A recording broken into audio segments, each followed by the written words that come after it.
আজকের আন্তর্জাতিক পরিস্থিতিতে ইরান, ইসরায়েল ও যুক্তরাষ্ট্রের মধ্যে উত্তেজনা চরমে পৌঁছেছে। চলমান সংঘাত এখন ৩৫তম দিনে প্রবেশ করেছে এবং পরিস্থিতি ক্রমেই জটিল আকার ধারণ করছে। সাম্প্রতিক হামলায় ইরানের বিভিন্ন অবকাঠামো ক্ষতিগ্রস্ত হয়েছে।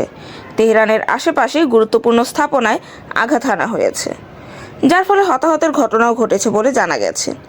একই সঙ্গে সাধারণ মানুষের ক্ষয়ক্ষতির ঘটনাও সামনে আসছে, যা পরিস্থিতিকে আরও সংবেদনশীল করে তুলেছে। যুক্তরাষ্ট্রের পক্ষ থেকে দাবি করা হয়েছে যে তারা ইসরায়েলের সঙ্গে সমন্বয় করে তাদের সামরিক লক্ষ্যগুলো অর্জনের দিকে এগিয়ে যাচ্ছে। অন্যদিকে ইরান এই হামলার জবাবে কঠোর প্রতিক্রিয়ার প্রস্তুতির কথা জানিয়েছে এবং প্রতিশোধমূলক ব্যবস্থা নেওয়ার হুঁশিয়ারিও দিয়েছে। অন্যদিকে আকাশপথে সংঘর্ষের ঘটনায় একটি মার্কিন যুদ্ধবিমান গুলি করে নামানোর খবর পাওয়া গেছে। ওই পাইলটের সন্ধানে উদ্ধার অভিযান চালানো হচ্ছে বলে বিভিন্ন সূত্রে জানা গেছে। তবে এই ঘটনার বিষয়ে এখনও পূর্ণ নিশ্চিত তথ্য পাওয়া যায়নি।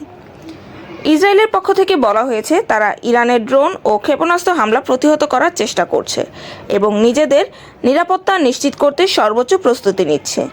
একই সঙ্গে তারা ইরানের সামরিক সক্ষমতা দুর্বল করার লক্ষ্যে অভিযান চালিয়ে যাচ্ছে। আন্তর্জাতিক পর্যায়ে এই সংঘাত নিয়ে উদ্বেগ বাড়ছে। বিভিন্ন দেশ ও বিশেষজ্ঞরা বলছেন এই যুদ্ধ দীর্ঘায়িত হলে মধ্যপ্রাচ্য সহ পুরো বিশ্বের স্থিতিশীলতার উপর বড় ধরনের প্রভাব পড়তে পারে। বিশেষ করে জ্বালানি বাজার ও বৈশ্বিক অর্থনীতিতে এর নেতিবাচক প্রভাব ইতিমধ্যেই লক্ষ্য করা যাচ্ছে।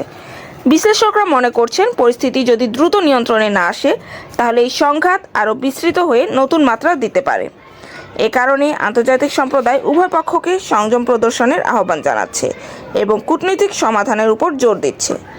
এখনও পর্যন্ত সংঘাতের কোনো স্থায়ী সমাধান দেখা যাচ্ছে না, তবে আলোচনা ও আন্তর্জাতিক প্রচেষ্টার মাধ্যমে পরিস্থিতি শান্ত করার চেষ্টা অব্যাহত রয়েছে।